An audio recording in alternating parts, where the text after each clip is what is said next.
just very briefly, my name's Aidan. I'm both a leadership scientist and also a leadership consultant, and a relatively long-term collaborator of Lectica's. And I'll be hosting today's conversation about role analysis and role fit. The second person I want to briefly introduce you to is Dr. Theo Dawson, the CEO and Executive Director of Lectica. Give us a wave. We'll be calling on Theo a little bit later in the conversation. Thanks. We'll be calling on Theo a little bit later in the conversation to walk us through some different aspects of role analysis and role fit. And she's also going to be sharing some of the deliverables with us as well, so you get a sense of the look and feel for this kind of work. The third person I'd like to introduce you to is Mark Healy, who's a Sydney-based consultant and accredited Lectical consultant. He's been working with Lectica's products and services for several years now in a variety of contexts. And today he's generous enough to share a particular case study with us about the ways in which he's undertaken role analysis and role fit using Lectica's products and services. So needless to say, we're very excited to kick off this LAP Roundtable series today. The purpose of the Roundtable series is really to create a space in which we can have, provide some educational information about the ways in which Lectica's products and services can be used across the employee life cycle. But more than anything else, it's really to create a space in which we can have some open dialogue and conversation. We want people to feel comfortable to ask questions and to really interact with some of the materials. And so with that in mind, there'll be some information that I'll provide you with up front, but we'll actually be spending quite a lot of our time on a case study today to really bring some of this information to life. So with that in mind, I will paste the agenda for today into the chat window, just to set a bit of context around what we're going to cover off. Whoops. Okay, if everyone can see in the chat window there. So first of all, I'll just kick off by putting role analysis and role fit into context using Lectica's human capital value chain. Second, I'll give you a brief overview of why Lectica focus on using mental skills as a way of determining the fit between candidates and role requirements. Third, I'll provide you with a bit of a working definition of the ways in which Lectica thinks about role analysis and role fit. Fourth, we'll move to our client case study, which Mark will help us with. It'll be a kind of a semi-structured interview in which he'll give us an overview of some of the work that he's recently undertaken. And then we'll move to a questions and answer section in which you'll have an opportunity to make sure you cover off on any questions you've got. I do want to say if any questions arise for you throughout the session, then there's a number of ways in which you can get those questions answered. Firstly, feel free to type any questions directly into the chat window, and we'll get to those questions as soon as we can. If there's any questions that we haven't had an opportunity to address through the session, then we'll do our very best to provide you with responses in a follow-up email. Alternatively, we will have hopefully around 15 or so minutes towards the end of the session where we can address any outstanding questions as well. So let me just pause there for a second. I know we've had a couple more people join. I want to welcome you all as well. How does that sound so far? So far, so good? Yeah, super. Alrighty, well, I might share my screen briefly.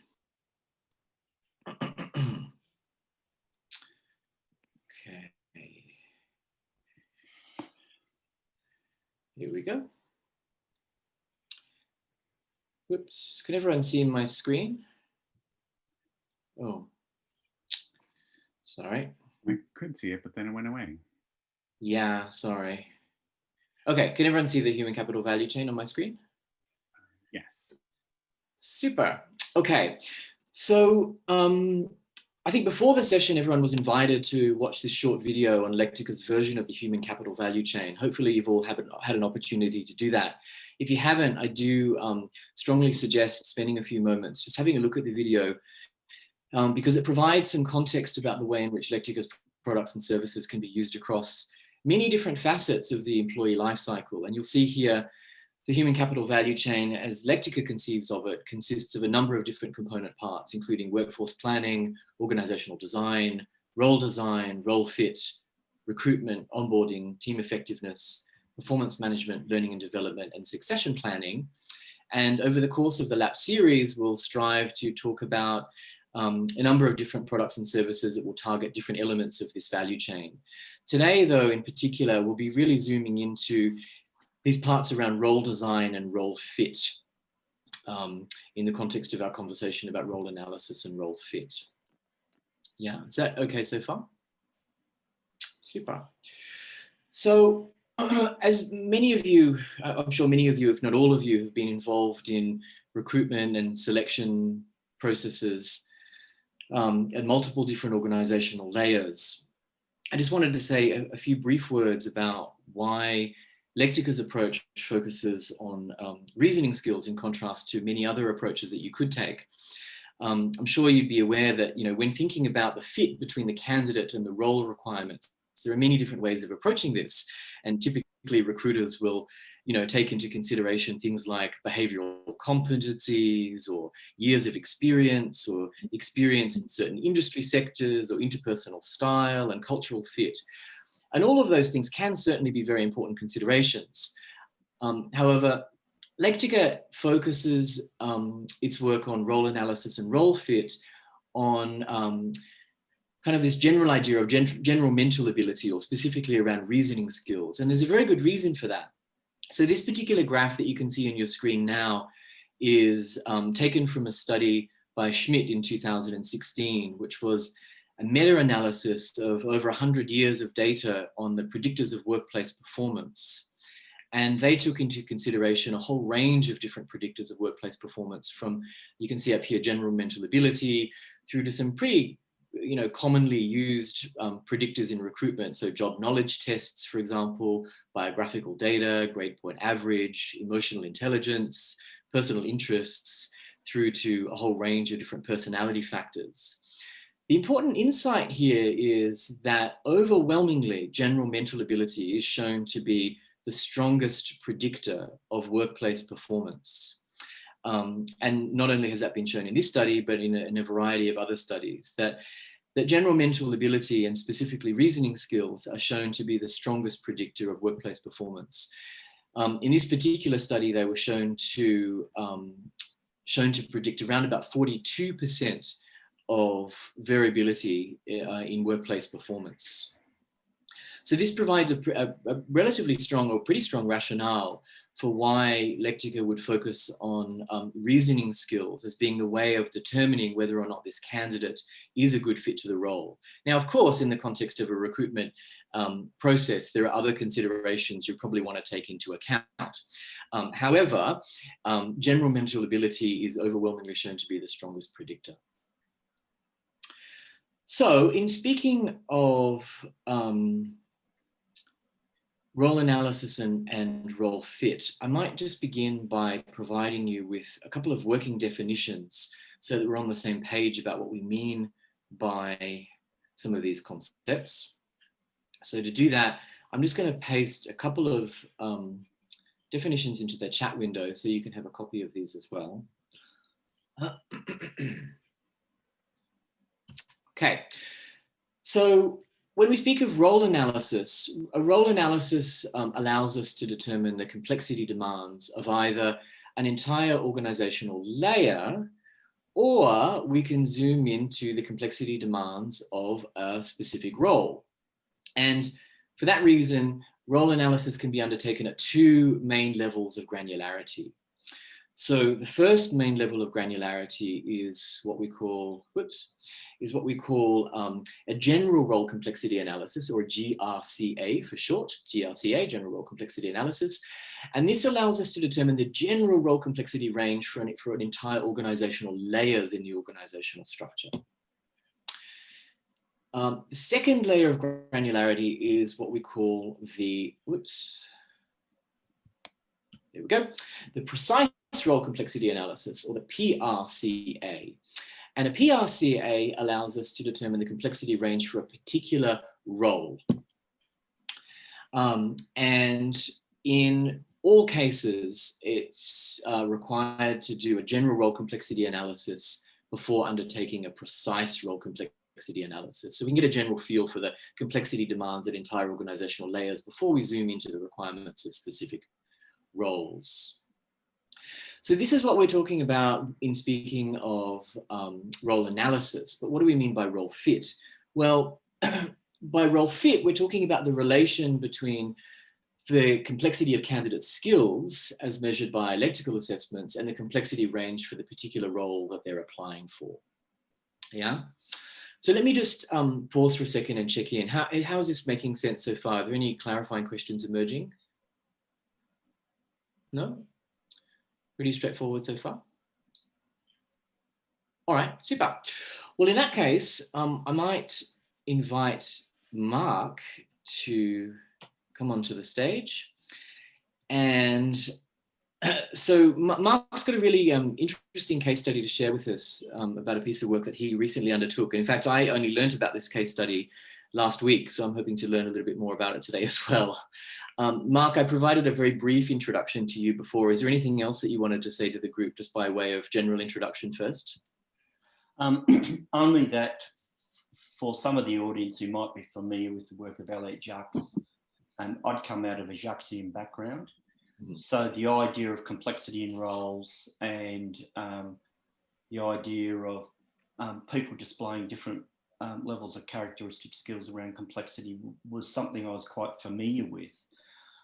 So as I became, and it's been about 5 years now that I've been working with Lectica, as I've become more involved in Lectica, the more it's become apparent to me and to clients the power of the work that Lectica are doing around complexity assessment and matching candidates for complexity requirements of roles. So I have a particular fascination in this area. You do, yeah. Super. Thank you, Mark. I appreciate it. All right. Well, so we're ready to kick off with our case study then, Mark? Yeah, great. Sure.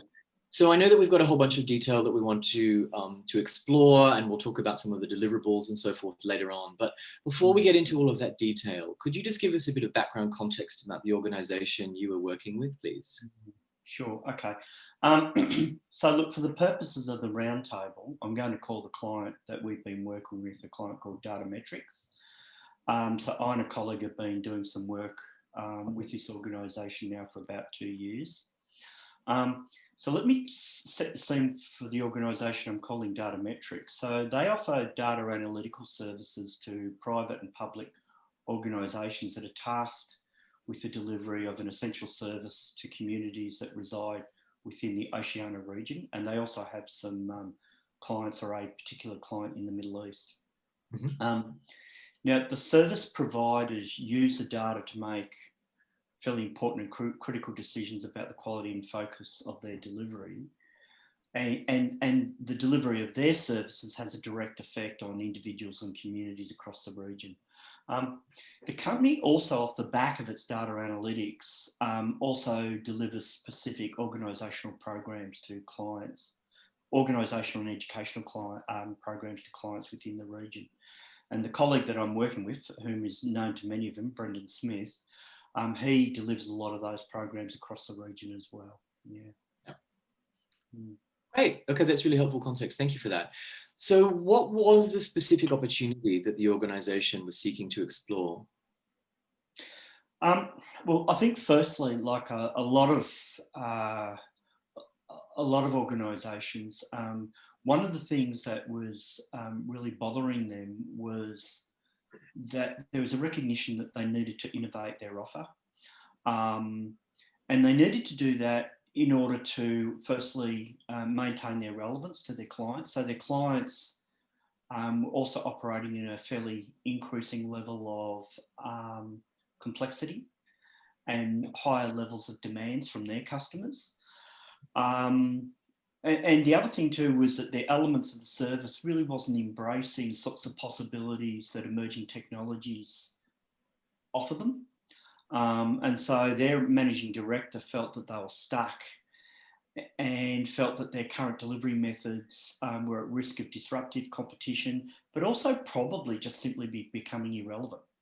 Mm-hmm. So he was quite concerned about that. So So Brendan and I had been facilitating an organisational transformation program in collaboration with the managing director. And I had specifically been doing some coaching using Lectica assessments. And it was the coaching that really attracted the MD's attention to the research that Lectica have done around complexity and how this relates to roles in organisations and the benefits of incumbent fit. And that was a light bulb moment for the managing director, because whilst we were dealing and facilitating his organisational change program, he was also trying to respond to and deal with a dilemma he had, which was about poor fit. So he was engaging in recruitment activities, and in a number of those activities, they just weren't successful. So when he started to understand the idea of complexity in role, the need for candidate fit, he realised that the fact that they hadn't got their recruitment right was exacerbating their problems, and then he resolved that he wanted to do something different. Right. Okay, that's really helpful. Okay, so it sounds like, so in summary, there were some service delivery issues that they wanted to address, and there were some more specific internal issues around fit to role. Okay, great, super. So how? Sorry, Aidan, if I can just add, prior to the understanding around complexity, they thought it was all about personalities. Wrong personality, it was a very vague description and diagnosis of the issue. It was when the managing director started to understand the construct of complexity, the light bulb moment hit. That's interesting. Do you, and no worries if you don't know the answer to this, but do you happen to know whether or not they had used, personality surveys and stuff in their recruitment process in the past? I don't know. All I can say is that as an organisation, they are very, very data literate. It's kind of in their DNA. They may have, but I don't know. Right. Okay. But it sounds like overwhelmingly personality had been one of the main considerations in making placement to role, making selection decisions. Absolutely. Okay. Yeah. Yeah. That's interesting. Yeah. And as we actually saw in the Schmidt article, we'll send out the Schmidt article that I showed you just before, but actually many personality factors are actually relatively weak predictors of workplace performance in many contexts. Yeah. Okay. So that's useful. So, okay. So how did those opportunities lead to the decision to undertake a general role complexity analysis, a precise role complexity analysis, and role fit? Okay, so I talked about the transformation program. So we've been working with Lectica assessments in sort of coaching and developmental context. And of course, this is over the same time that Lectica were curating or developing the idea that these assessments could also be used for recruitment. And so really what happened was, and you could say it was just luck, confluence or whatever, but these conversations that were going on between, Lectica and we as practitioners and practitioners with clients meant that an opportunity arose where we could actually do a recruitment pilot, particularly in the technology division of this organisation. So I ran a pilot with the Chief Technical Officer using the assessments. And it was really driven by a critical need, as I said, that the managing director and the chief technical officer had, which came out of the realisation they needed to get this recruitment right. So they had a really critical role, and they wanted to make sure that we landed the role really well. So what happened was that the chief technical officer worked with me and said, look, let's do a pilot straight away on one critical role. And what was interesting around it was that the role had already been briefed to the market, so a recruiter already had it. So we kind of had to work on a bit of a hybrid, and that was that I would liaise with the recruiter and with Lectica and with the client so that we could engage the process of doing a general role complexity and a precise role complexity piece of work. Essentially what we did do was we just did a general role complexity, and then that followed and we did a precise role complexity piece of work on the role. Great. Did the piece of, so you said you did a pilot in the technology division, was most of the work did most of the work stay within the technology division, or did it become an enterprise-wide kind of project? That is a really good question. Part of the pilot, Aidan, was that we'll do a presentation back to the executive lead team. So we're now getting to the latter end of the pilot, and that's yet to happen. Yeah. And I think based on the enthusiasm that the managing director has got for the work that we've done, and the fact, and I'll talk about this shortly, we're going to now embrace the work and take it further into the technology division, that they'll pick it up. They'll want to run it across their organisation. Yeah.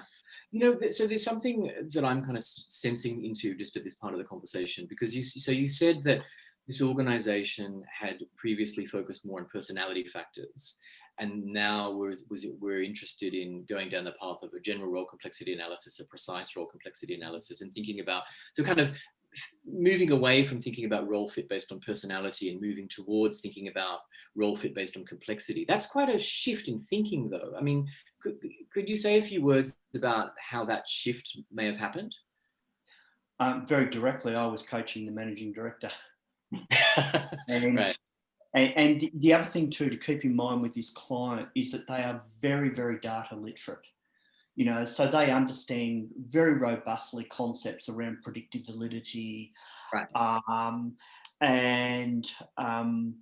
You know, ideas around relevance and statistical concepts like that. So they are very, very data literate. And I think one of the things that attracted them to Lectica was because they provide data to this critical industry sector, that they really felt, I think, that they needed to practice what they were preaching. And their exposure to Lectica, I think, was a massive insight. And to some extent, I think for the managing director, there was frustration he had that there wasn't similar offer that people like I could offer them, that in fact they were providing to their clients. Has that kind of helped or not? Yeah, no, that's really helpful. Yeah. I mean, I can imagine that for some organizations that would be quite a leap to go from personality to complexity. And so, I mean, in the context of a data analytics organization, I mean, they obviously understand things like predictive validity. So that probably makes quite a difference. But I could imagine that might be somewhat of a barrier for some other organizations, perhaps. Yeah. Yeah. Okay. So you said, so there were three things that you undertook. So general role complexity analysis, precise role complexity analysis, and role fit. Is there anything else you wanted to share about the specific goals you were trying to achieve in relation to those three things? Yeah. So I think, as you know, the overriding goal was to ensure that the successful candidate for this particular, it was a new role and it was very, very critical.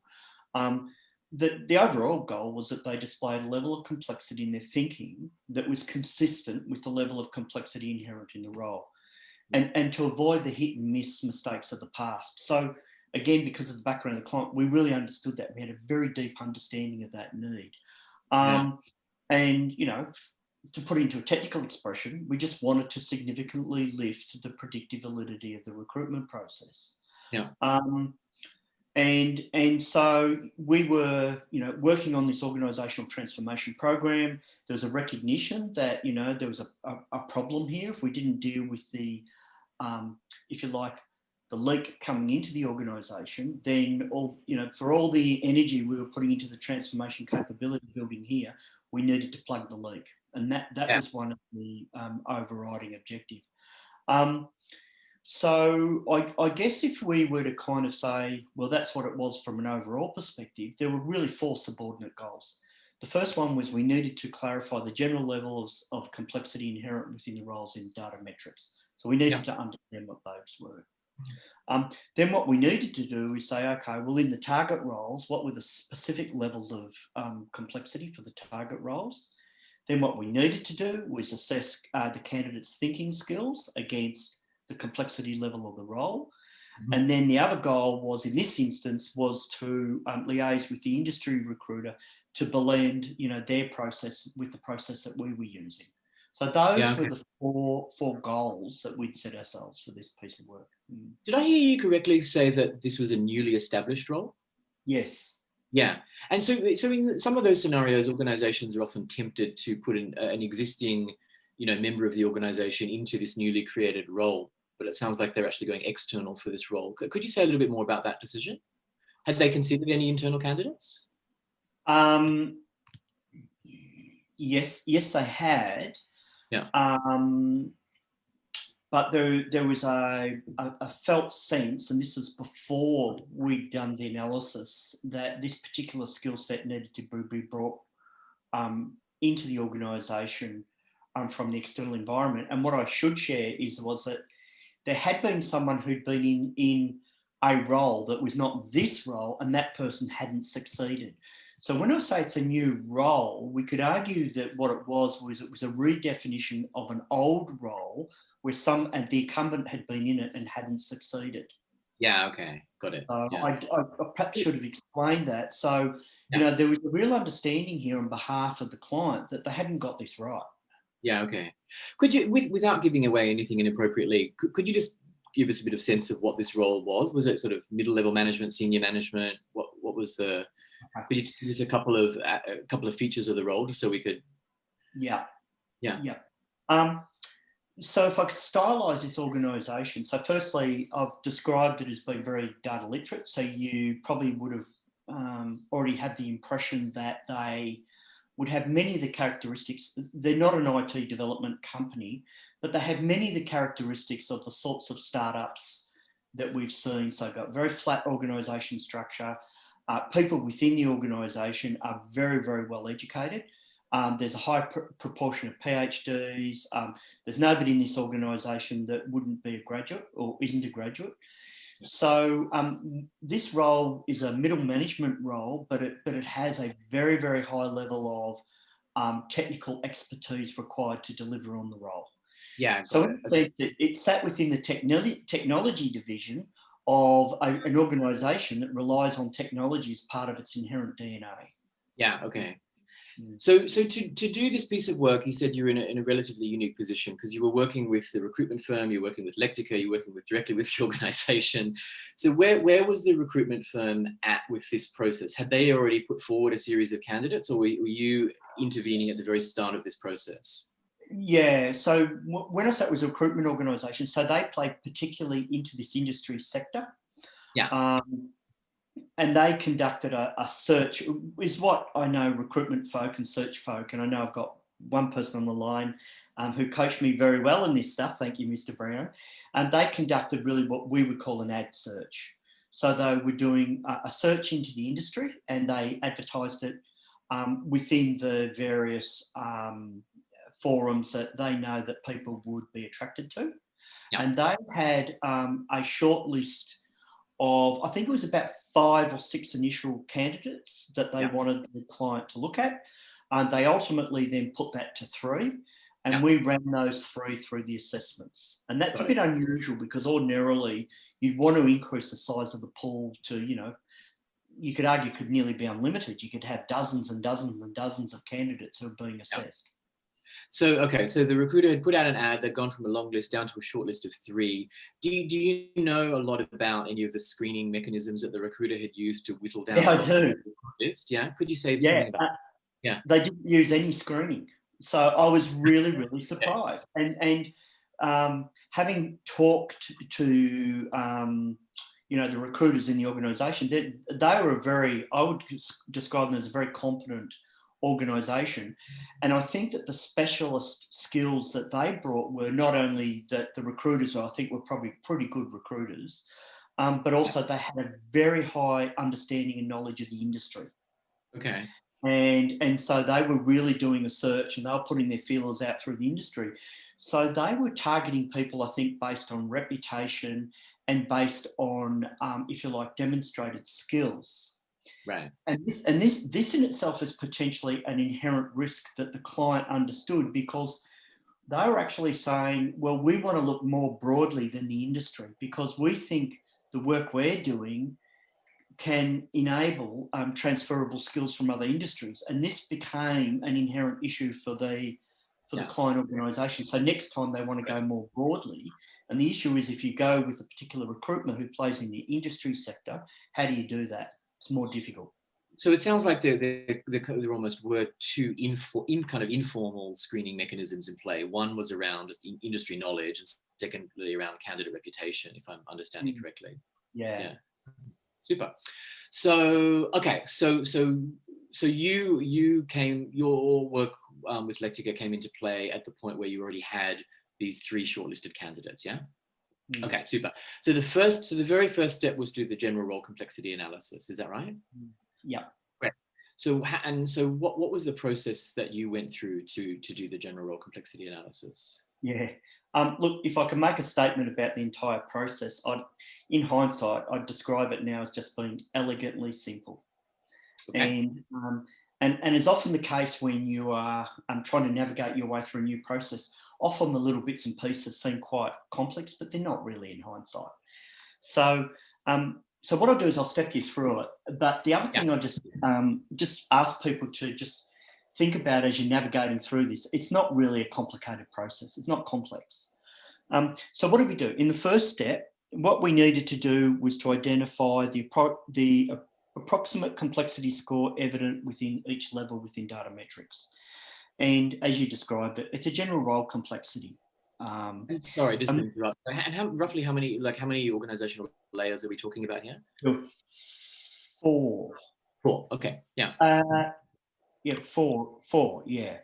Okay. From entry to managing director. Okay. 4 layers. Yeah. And it's a highly collaborative organisation, you know. So there are 4 layers. So what the general role complexity analysis gave us, and for those of you who are familiar with Lectica scores, it gave us a range of plus or minus 16 points for each level.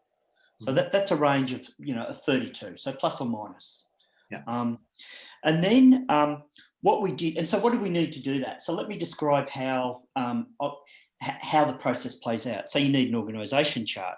You need typical role descriptors. You need some salary and qualification data, and there's some other miscellaneous data that you need to provide. We then need to. Sorry, Mark. I just want to make sure. So there's a series of inputs, and those inputs are provided to Lectica. Is that right? Correct. Okay, got it. Correct. Yeah. And to Theo's frustration, I put all this into a fancy Word document and sent it to her, and she said, "You could just put it into the portal." So there's a portal, and you can provide the information. So it's actually not a very difficult process. And then what happened after that data was provided? I and the client had a 30 to 40 minute conversation with Dr. Dawson. And after that, I think it was within sort of 3 or 5 days, we got a report back, which just gave us the scores for each level within the organisation. And from memory, I think that cost us something like about $6,000 US. Right. So, you know, in terms of the effort, the energy required and the cost, it's not significant, particularly when you realise you can use this information over and over and over again. Okay. So then what we did... Sorry, just 1 second. Sorry, Mark. So from the moment that you provided the inputs to actually getting that report back from Lectica, roughly how long did that take? Oh, look, I think in this instance, it might have taken me 10 days. Okay. But you've got to remember, I'm external to the organisation. I'm not within the organisation. So I had to liaise with people internally, you know, and this is an organisation, for example, that didn't really have an org chart. Yeah. That had some PDs. So part of the work that I was contracted to do separate from this was just to write PDs. So in organisations, you know, that have that information, you know, I could imagine you could turn something like this around fairly quickly within 5 days, something like that. You'd maybe be able to gather the information in a period of time that's a lot less than that. Just depends on the nature and scale of the organisation. If it's a major publicly listed corporation, it could take, you know, a week or 2 to get the information. So sorry, was the 10 days required for you to gather the information, or the 10 days for Lectica to produce the general role complexity analysis after you've provided the information?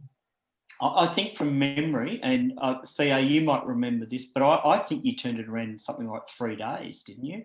Oh no, it was at least 2 weeks, wasn't it? Was that 2 weeks? No, it was let's just say somewhere between 3. Theo's just trying to set the benchmark. Expect 2+ weeks. Don't expect half a week. Yeah. No, I get it, but look, the reality is it took me longer to gather the information because it was part of the consulting brief that I was doing internally than it did for Lectica to turn it around. Right. Yeah. Good. And so you made a really good point. So there's actually an online form that Lectica provide for a general role complexity analysis, and that online form lists out, here's all the stuff that Lectica need in order to do a general role complexity analysis, and that includes things like role descriptions and organizational charts. Yeah. It's surprisingly common for organizations not to have organizational charts, I think, which is kind of interesting in and of itself. Okay, so that's great. Yeah. Is there anything else you want to say about the process before we have a look at the actual deliverable? Look, the point I would make is that generally, you know, when you're going into a recruitment or research activity, a recruiter, any decent recruiter will say, have you got a good copy of the position description? Can I sit down and have a conversation with you about it? Because they're really wanting to identify the inherent requirements of the role. So, you know, I don't believe that the process was any more onerous than I would have been through with somebody like, you know, a Warwick Brown who's on the line today, who's very, very experienced in this process. He just doesn't sit with me and say, hey, chuck me the information, let's crack on. Right. He will spend some time with me understanding what are the inherent requirements of the role. So it was similar to something like a role briefing that you would do in any recruitment context around understanding the accountabilities, the responsibilities, the remuneration range, decision rights, all of that kind of stuff that you would typically do in any kind of recruitment selection process. Okay, that's really helpful. Would it be time for us to have a little look at maybe what the deliverable looked like that you received after those 3 to 10 business days? Are you asking me to do a screen share? No, I was inviting Theo onto the stage so we can have a look. Thank you. Yes. It's very difficult to put together a typical deliverable, you guys. I just want to say. But for this particular, for a general role complexity analysis that's combined with a precise role complexity analysis, I put together a sample report that contains all of the bits and pieces that we would include in a report like this. There's really only a tiny little bit of data-like information. Am I sharing my screen? Not yet. You got? No. We just see the talking head. That's all we got. Yeah, that's what I was thinking. It's typical of me to just assume that it will know that I want to share. Oh, I'm disabled. Hey, host. It's okay. We'll sort it out right now. Shanti's onto it. You should have had, but here, let me do this. I'm the boss. I should always be able. Yes, now you definitely will be able to. Okay, here we are. So this is a typical report. It's actually a report that's used as a kind of template for GRCA reports, or GRCA plus PRCA results reports. And this is for an organization called T-Rex. Those of you who work with us are probably already familiar with T-Rex. It's a fictional company in Oz. And we have a lot of fun with T-Rex. So we conducted, we opened just by explaining what we did. And then we show the general role complexity analysis results and show how they relate to T-Rex's layers and our own layers. And this is very helpful. Once we've got your layers lined up with our layers, it helps us work with you much more fluidly when it comes to working with any of our assessments or products. So this is a really useful thing to be able to do. The general role complexity range, those vary. It's depending upon the organization, those ranges can be wider or they could be narrower. In flatter organizations, they do tend to be wider than they are in more hierarchically organized organizations. And they tend to be more similar to one another in terms of the actual range in the management layers than they are in the muddier layers below management, where you have a mixture of roles that are management, possibly, or leadership roles, and roles that are employee roles. So there's some variation, but a range of 30 is fairly typical on an average for an average organization, everything else being equal.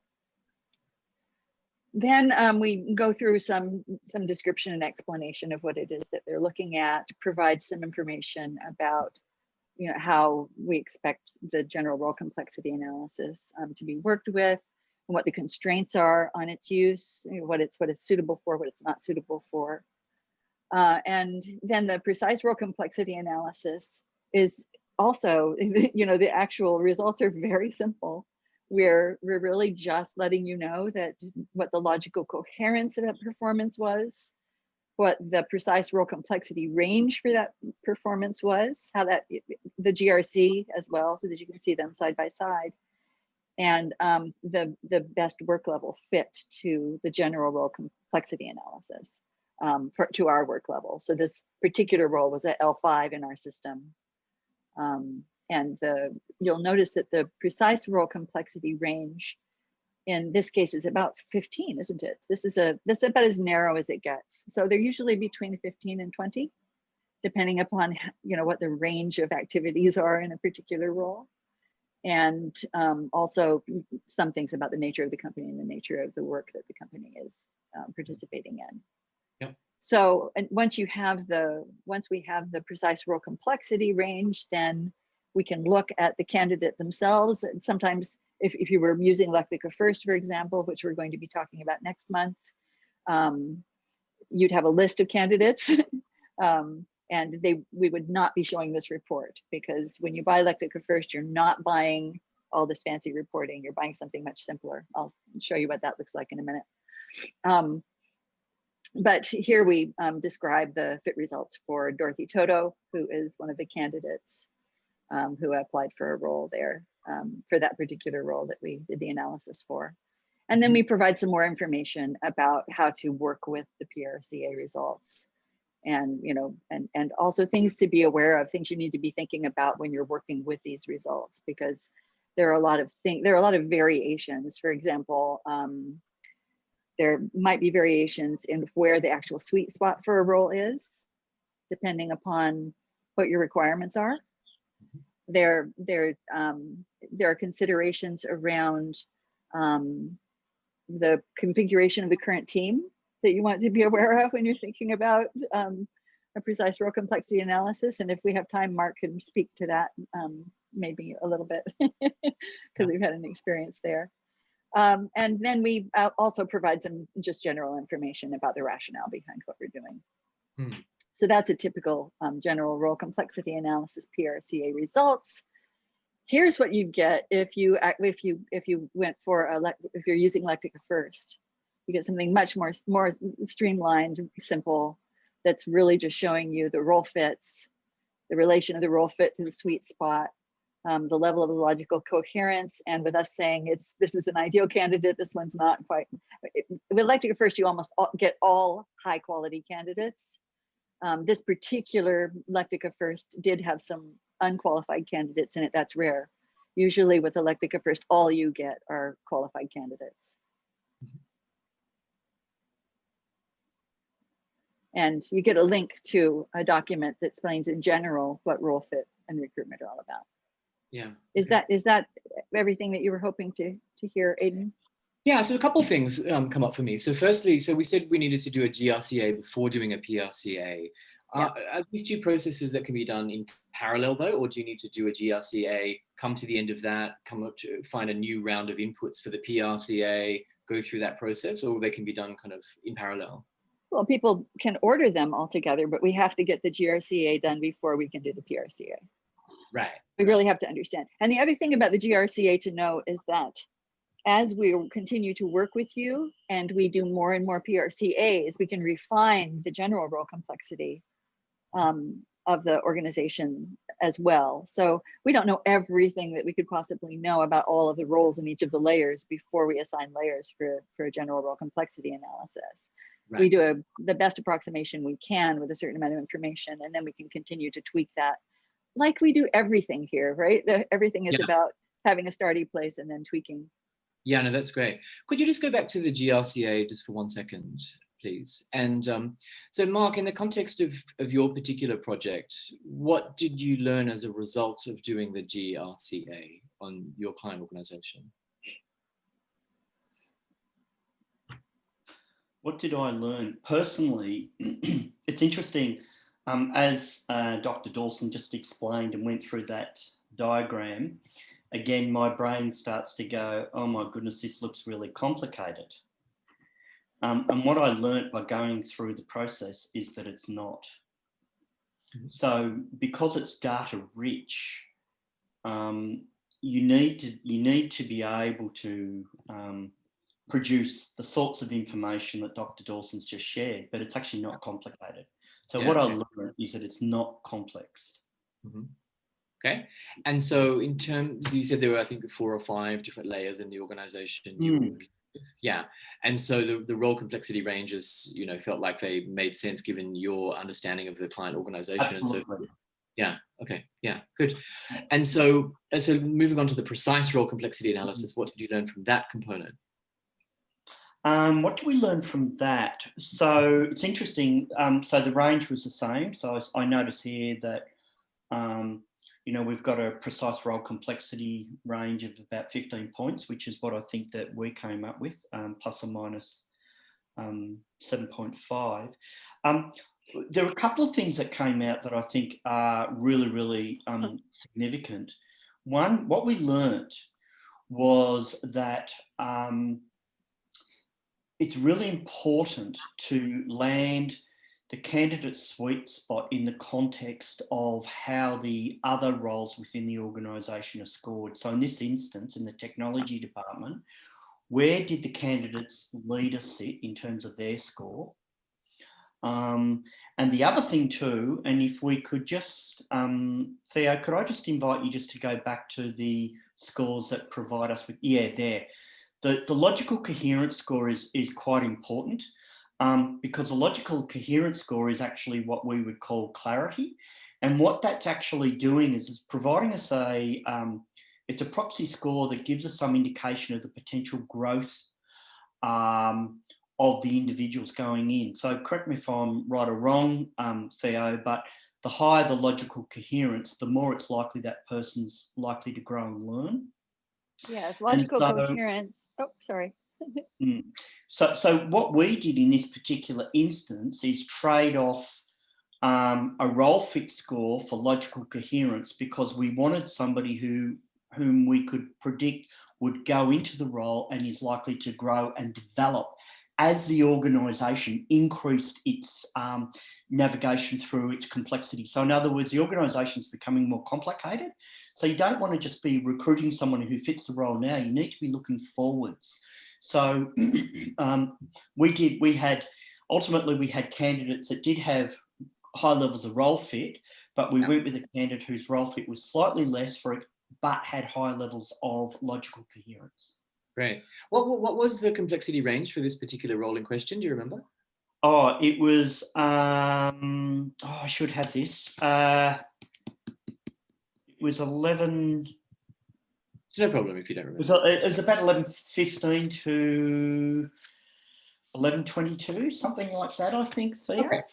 So the earlier part. Something like that, yeah. Yeah. Okay. Super. All right. Good. So that helps us understand more about the GRCA and the PRCA. That's great. So, and how was the recruiter involved in any aspect of the GRCA and PRCA, or was this work that you were doing exclusively with Lectica in collaboration with the client organisation? Yeah, good question. So there's a part of the process where to get candidates to complete the actual assessment, and we use something that's called an LRJA, which is a reflective judgment assessment. Yeah. The candidates need to be able to access that, and to do that you need to have a landing page. So I needed to liaise with the recruiter and with the client so that we would set up a landing page that had the client's logo on it, and the recruiter would then say to their preferred candidates, here is a link. Go to that link. It will take you to the landing page, and the landing page enables them to do the assessment.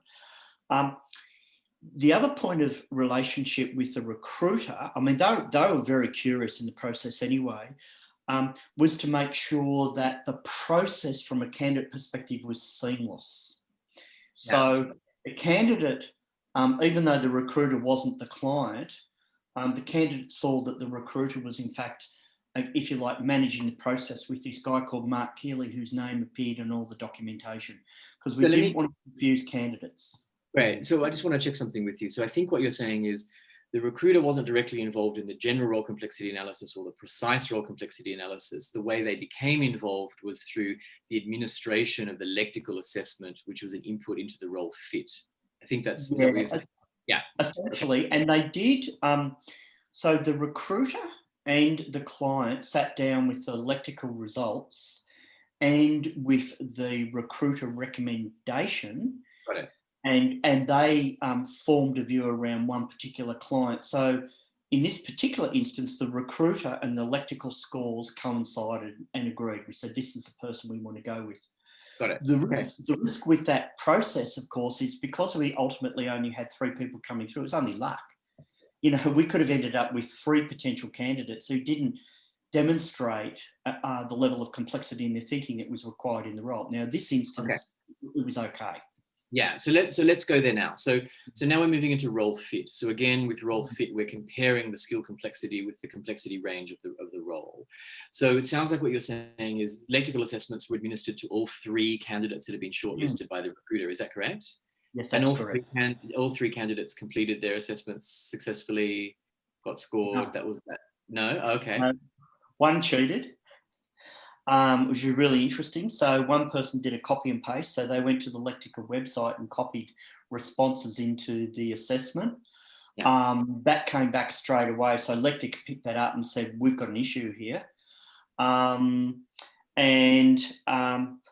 The recruiter responded to the candidate and kind of, I wasn't in this conversation, but kind of said, look, we're a bit disappointed. There's evidence that suggests that you may have done this. And the person fessed up and said, yes, I did. So how was that detected though? So that's important actually. So detecting cheating in the context of a recruitment process is probably flags an issue of integrity and honesty, right? So how was that detected? I think that would be a question for you, Theo, I think. Yeah, in this case, the human raters noticed that it sounded canned. One of the responses sounded canned and like it wasn't part of the same person's writing. Yeah, there are other ways that we can detect. But it's really interesting that because you really can't cheat on this because we're not awarding it's not the highest score you're going after. Nobody knows exactly what the score is that we're going after, so it's pointless. I mean, it doesn't make any sense. But you know, we live in a culture in which testing often is high stakes and. You know, and cheating is the only way that some people can get by. So you can expect it to happen sometimes. Okay. So we excluded 1 candidate on the basis of their cheating and we were left with 2. So tell us about the role fit of those 2 candidates and the decision-making process to choose one of those 2. Okay, so the points of data we had were, we had a role fit score and we had a clarity score. And so the clarity score was described in that spreadsheet, Theo. What was the expression you used on the top of it? It's logical coherence. It's part of the overall clarity construct. Yeah. Logical coherence. So essentially, we looked at those 2 scores, and we needed to also take into account the score. So we did have a precise role complexity score for the role's boss. And we also had a score for the incumbent. So I was coaching him. So I knew his score, we knew the score for the role. So we wanted to make sure we got the fit right. And that was a collaborative process between the Chief Technical Officer and I. And a conversation with Theo. And we agreed that as a result of this, we would go for a complexity score, so a role fit score of probably less than you might ordinarily want to have, but we traded off with a higher clarity score, coherence score, because that person, and what that does is predict the level of progression that somebody is likely to make in terms of their own learning and development. Yeah, okay. So we felt that it was better off to go with a lower role fit score, but a higher coherence score. And there was a material difference in the coherence scores.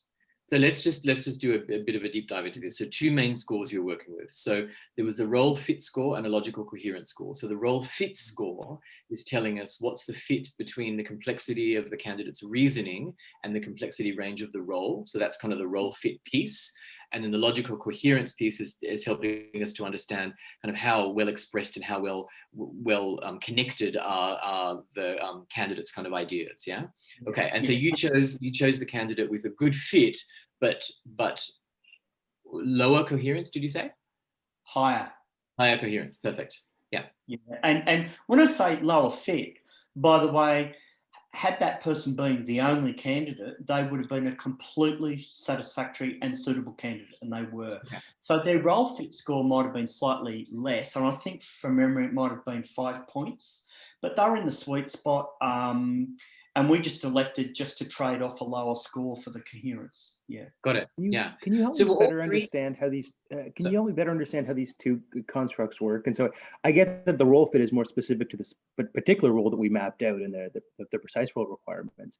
Can you talk more about the logical coherence and how that is the more long-term tenure that in this case we made the bet on? I want to understand that kind of overtime development, or what that's tapping into. Yeah, I can speak to logical coherence.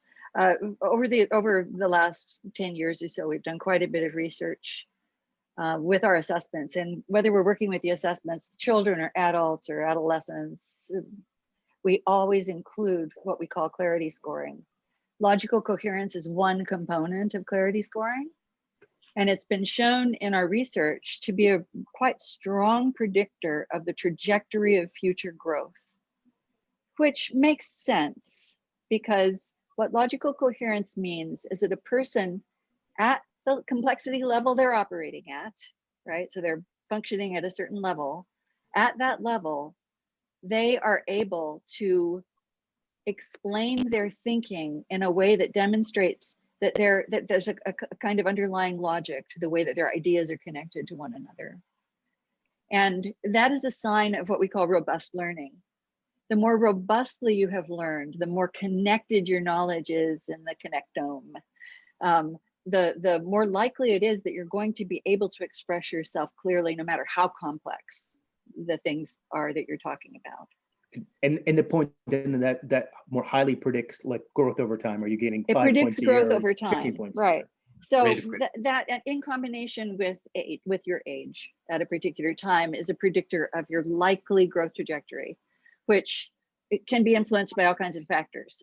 So this is just, it's an indicator. It's not it's not a black and white picture here that we're trying to paint. So if a person has a slightly lower score and they're on a steeper trajectory, they're the kind of person that you want in a role where they're going to have to grow pretty fast because the organization is developing fast, and you want them to develop quickly in their role. But I was talking to another client today where they need people who've got really high clarity scores, because the work requires a high level of specificity and accuracy. But they actually don't want people to be growing too fast, because they want those people to be staying in that role and happy for longer. So that's a slightly different equation. So in that equation, we're looking for people who are maybe older, who are on a good growth trajectory because they've got a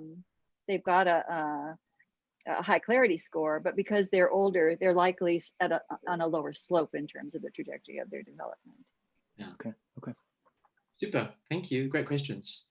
So, Mark, was feedback provided to you? You said that the cheating candidate was dealt with in a very particular way. For the remaining 2 candidates, were they debriefed on their results? What feedback might have been provided to them?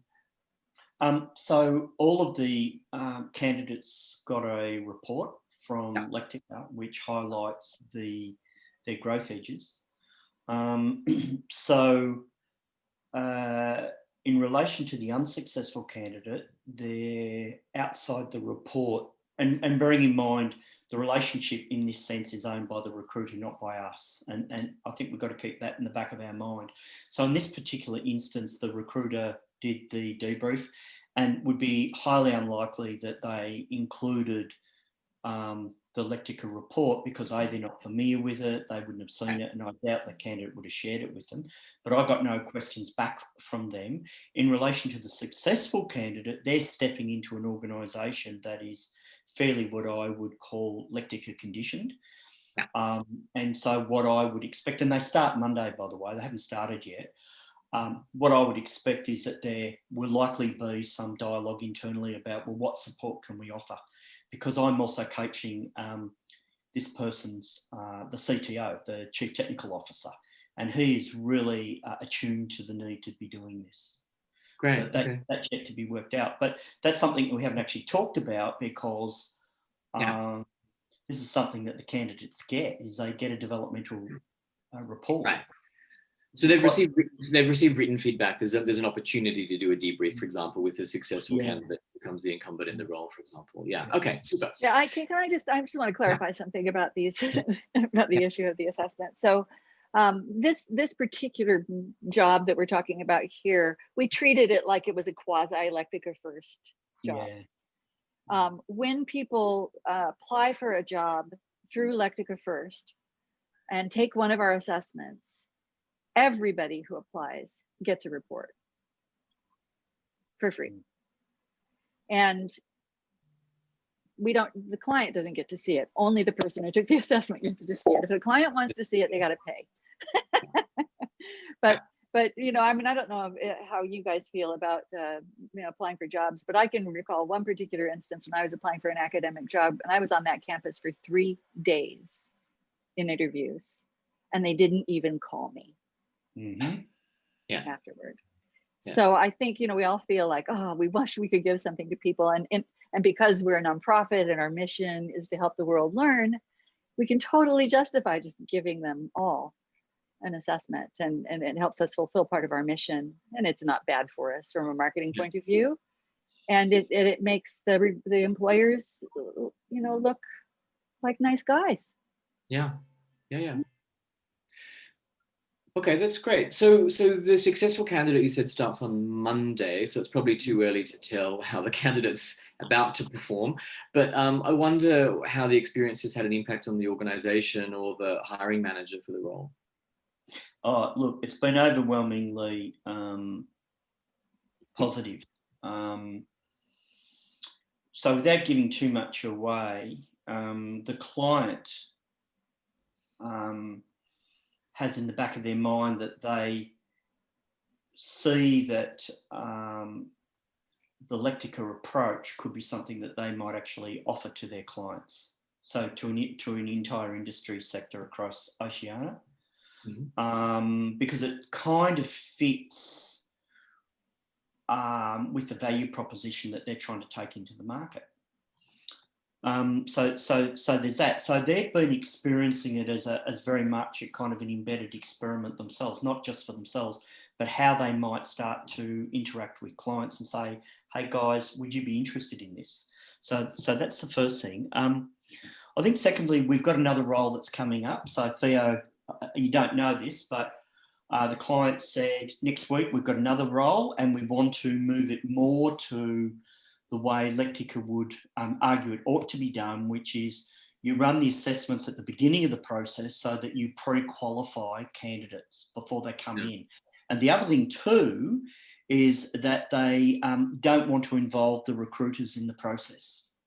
And that's simply because they think that the process as described will deliver better outcomes for them. So it's not just about cost, because there are considerable cost savings for them, but it's just that they have a view that this is a better process that will deliver better outcomes. Well, that's a question that I did have for you. So, I mean, from a candidate's perspective, recruitment can sometimes be quite a mixed experience.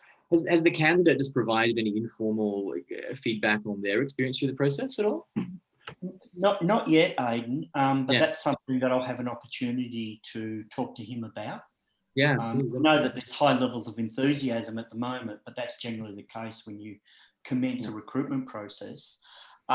It's certainly something that I'll be taking a very close interest in, because I want to see how candidates settle in and also how, for example, there might be some dialogue around the report that he's carrying into the organisation, and how he might want to engage with the organisation around that report.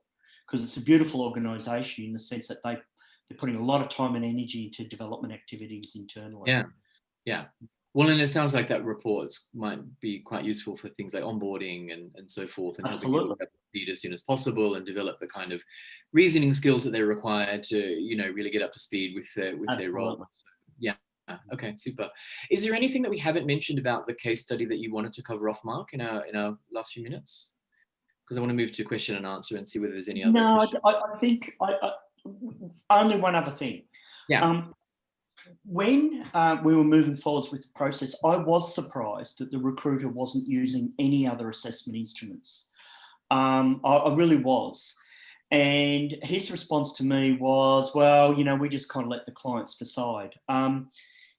So what happened was, in that conversation, and I think, Theo, you and I had a conversation about, well, hang on a minute, how might we actually add some extra value to them in the actual recruitment process?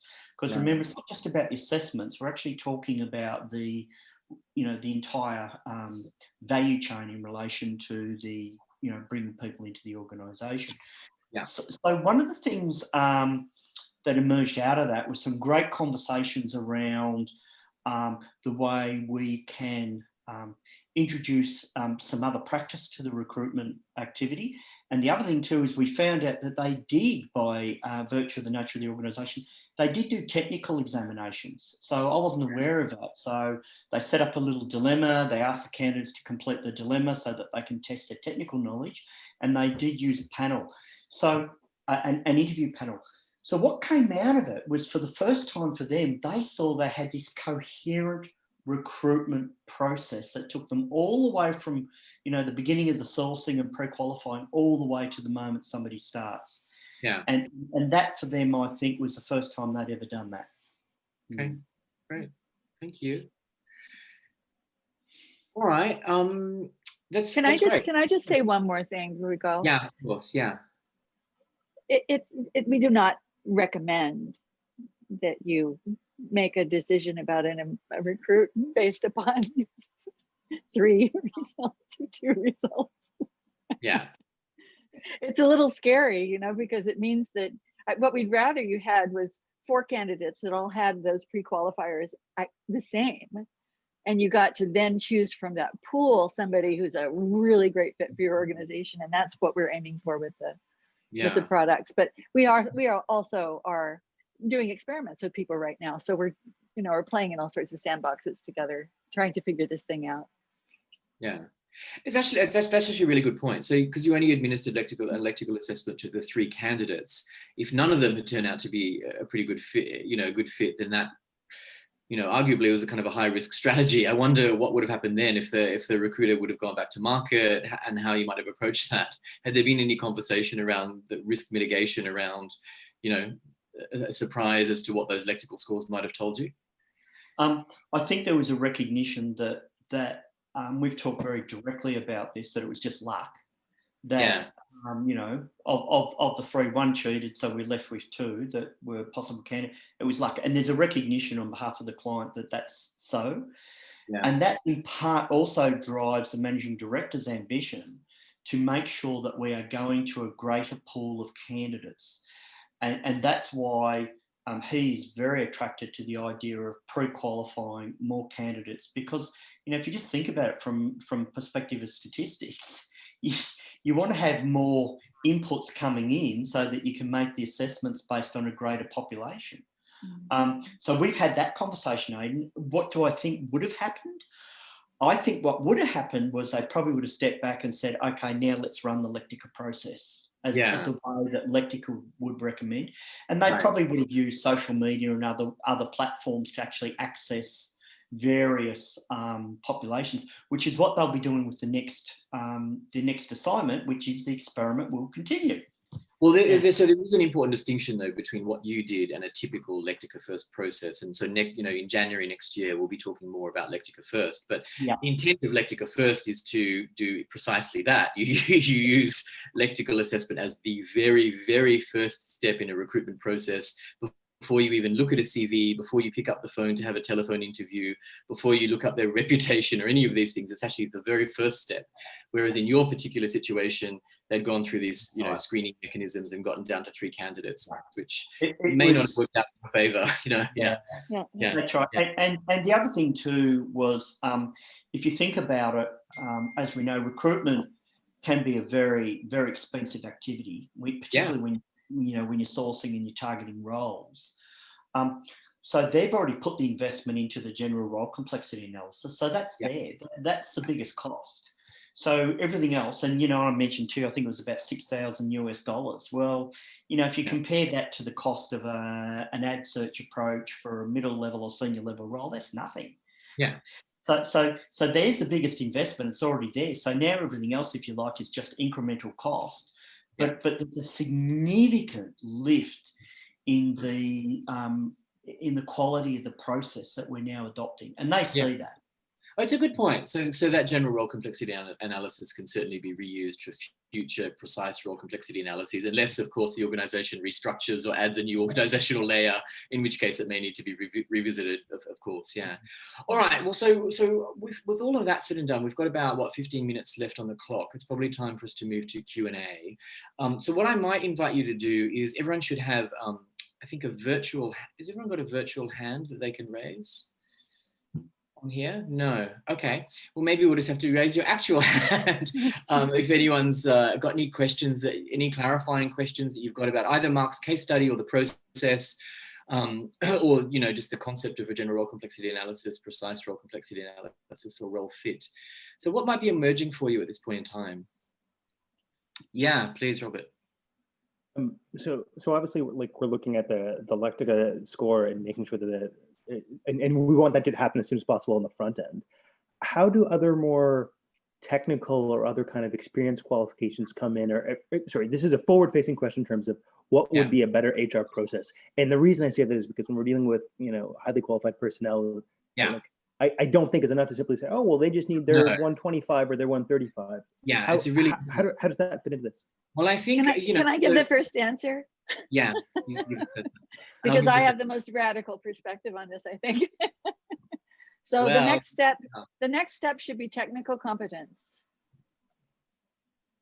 CV. And talk about what that is. Like CV, CV, any testing that you want to do around the particular skills needed for that specific role. Okay. So step 1 is, do they have the mental capacity? Are they a good fit? The second is, do they have the technical competence? Does their CV show that they've got the training? Do they show that they've got competence through testing or whatever else you need to do? Third step, brown bag. You get together with the people you're going to be working with, and they get to meet you and talk to you and ask you questions. Yeah. You're done, and then you're done. You may not have the most radical view on that. So the other thing, so I would agree with you on all of those things. The other thing that I would add in there is integrity. So one of the interesting things we definitely are planning to incorporate that as another factor. Well, so one of the interesting findings from the Schmidt article that I mentioned before with the predictive validity, and we'll send you the article. So mental ability in and of itself predicted 42% of workplace performance. But actually, when you take mental ability and integrity together, they predict about 60% of variability in workplace performance. So essentially, if you're measuring mental ability plus integrity, covering off technical skills, and the fact that you like them in a brown bag session, and they've got, you know, decent cultural fit and decent interpersonal skills. I mean, and then we've got the fit and the clarity, which nobody's doing yet. Yeah, right? Yeah, exactly. So those are new. Yeah. So strictly speaking, I mean, you know, we talk about this as if it's, you know, introducing a product and service, but really I think the deeper motive here is to re-engineer recruitment. It's really process re-engineering so that you're introducing predictors that have got the strongest predictive validity. Yeah. And that makes sense too from a sequencing standpoint. Get the strongest predictive ones, and then ladder down the line. I guess I was particularly thinking around, you know, so one segment of highly qualified personnel would be in the tech end of things, where you have these a little bit aspy kind, maybe on the spectrum people that could be very bright and capable in lots of other ways. And I'm thinking particularly around the kind of social side of kind of how that comes out, which to me is also kind of reverse engineering this in terms of costing. how intensive is this process and how much is this for executives and how much does this go down the line versus, I'm sure there's a bit of like, when can we do this for all staff? But then you start, okay, well, how much HR budget do you want to spend, right? Yeah. Yes, and we're, you know, we're working, this is our plan is world dominance, basically. That was crystal clear from the start, Theo, thank you. Yeah, so our strategy for Lectica First in particular is to make it so affordable you can't afford not to do it. And that means from frontline all the way through the organization. Obviously, that's going to require that we get to the point where it's pretty fully automated. It's not fully automated yet. We have humans look at every candidate that's actually delivered right now because we're not satisfied that we're quite there yet. And we need to, in order to get the clarity piece in there, and also if we want to get the ethics piece in there, the integrity piece in there, there needs to be a human component because computers are just really garbage at that sort of thing. They ought to be garbage at lectical scoring too, but they're not. Well, if you teach them well enough, they're not. But the idea for us is that, you know, that we make it so affordable that everybody can do it, and then the volume is what earns us the income.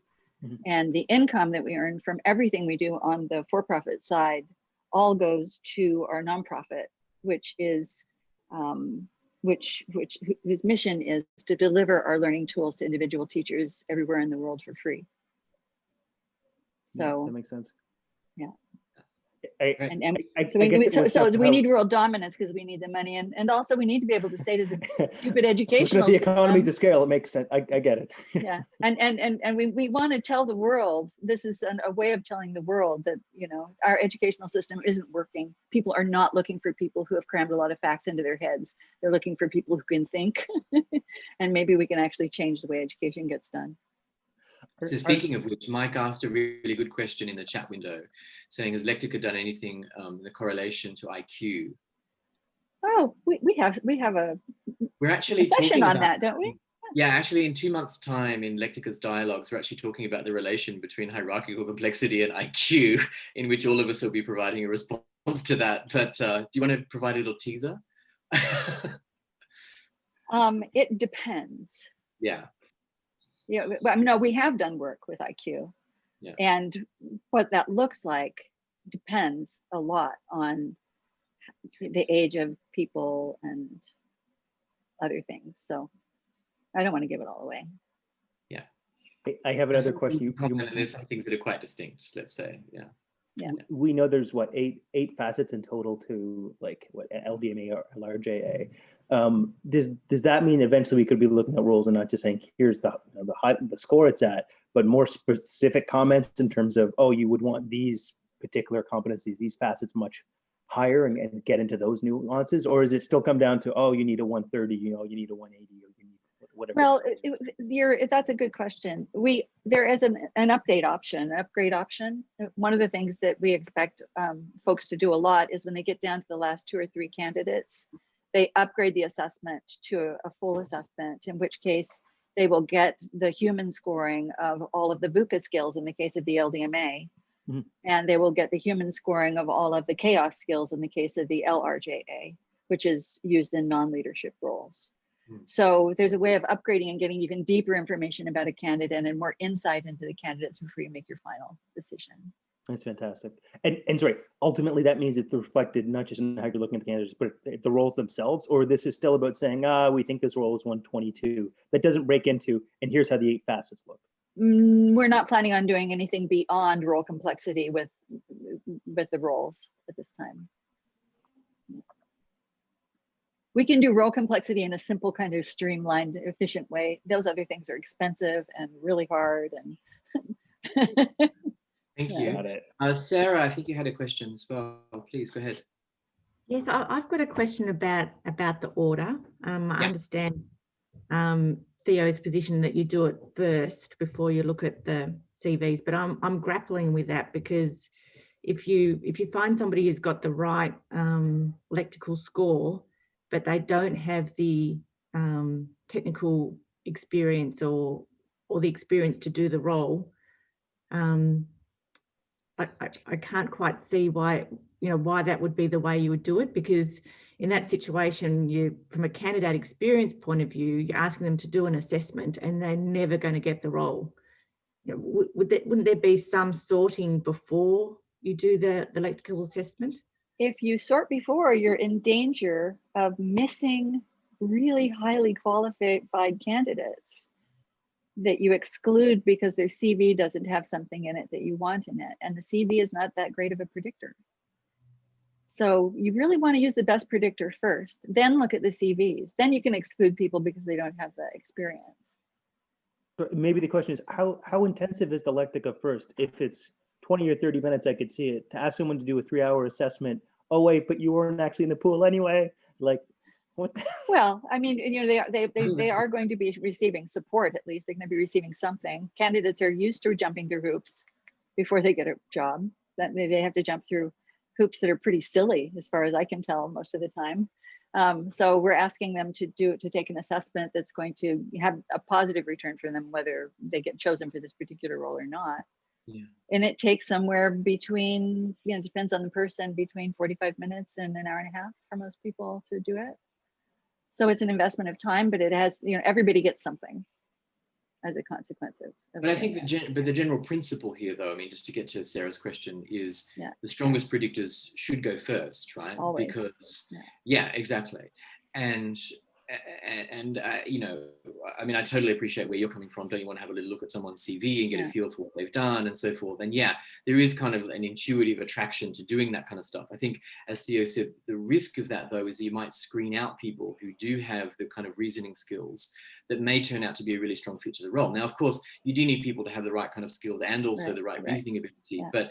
But the most sensible way of approaching it is mental ability as the first screening mechanism, because it's such an overwhelmingly stronger predictor than the kind of information that people share in a CV. Yeah. It's very hard to let go of something that you've used to doing. It's just so hard to do that. And so that's why we're doing a lot of little experiments with people, because some people really want to do that part first. And we don't say, oh, we never want to talk to you again because you're stubborn. We say, okay, let's experiment. Let's see what ends up working best for you. Let's try it your way. Let's do a combination of your way and our way. And that way you can be convinced by the evidence that one way is working better than the other. Yeah, that's right. Yeah.